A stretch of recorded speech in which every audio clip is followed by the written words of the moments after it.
Alors, bonsoir à tous, c'est Judy Foot. On se voit encore pour notre débrief de ce soir comme prévu.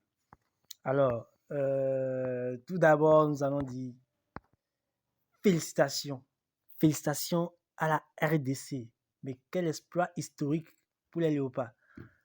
Pour leur grand retour sur la scène mondiale après 52 ans d'absence, la RDC a tenu en tête au Portugal de Cristiano Ronaldo 1-1 à Houston, signant une entrée fracassante dans ce mondial 2026, les gars.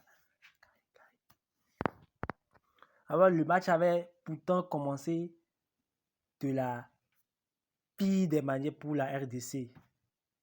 Pris à la gorge par le président de la Seleção, les Léopards cèdent dès la 6e minute sur un coup de tête du jeune João Neves, idéalement servi par Pedro Neto. Voilà, on créait alors le pire pour les hommes de Sébastien de Sabre, bousculés par la maîtrise technique adverse. Personnellement, moi, j'avais pensé que le match allait se solder sur un score fleuve, disons 5 buts à 0, bien 5 buts à 1, qui sait.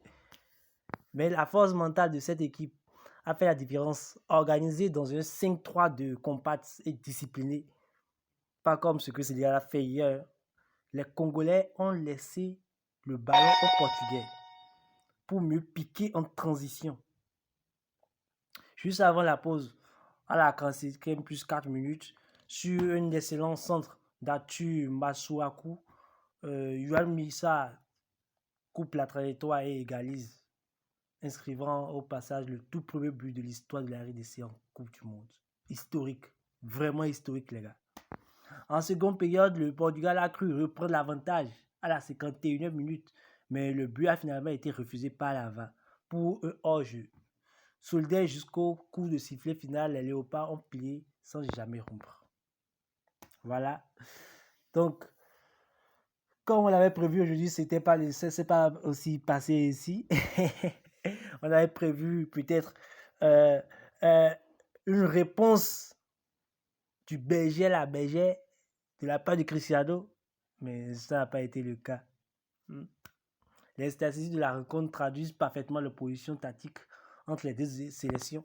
Le Portugal a confisqué le ballon avec près de 80% de possession et plus de 450 passes distribuées, rien qu'en première mi-temps. Pourtant, cette domination est restée très horizontale. Il n'y avait pas de présence dans le milieu. Il n'y avait pas de présence dans le milieu, un atout offensif technique qui pouvait retransmettre la balle aux attaquants. Il n'y avait pas. Il n'y avait pas. Ça avait manqué trop de créativité. Il ne faisait que passer sur les ailes, sur l'horizontale. Il y a aussi le réalisme congolais contre toute attente. C'est la RDC qui s'est montrée la plus dangereuse face au but, encadrant autant de frappes que les Lusitaniens, tout en s'offrant plus de connaît. 3 contre 1 en première période. Et on nous n'avons pas parlé de cet exploit du Congo sans parler de Yohan Wissa, les gars. Entré à jamais dans l'histoire du football congolais. Au-delà de son but, son activité incessante sur le front de l'attaque a posé d'énormes problèmes à la charnière à Rojo Vega. Franchement, le gars, il était un poison. Il était comme un poison pour cette charnière-là. On le voyait déranger les défenseurs, mettre la pression, aller au pressing. Non, il était vraiment grandiose ce soir. Sans oublier Chancel Bemba, le capitaine, et Rock de la défense, qui a livré un match de guerrier. Malgré un carton jaune précoce à la 31e minute, il a parfaitement contenu les assauts Assio et coupé les lignes de passe vers Cristiano Ronaldo. L'animation offensive portugaise qui est restée invisible, on va dire, inexistante, malgré le milieu de terrain étoilé Vitinha, Bruno Fernandes, Bernardo Silva, le Portugal a cruellement manqué d'idées et de verticalité dans les 30 derniers mètres pour déstabiliser le bloc bas de Léopard.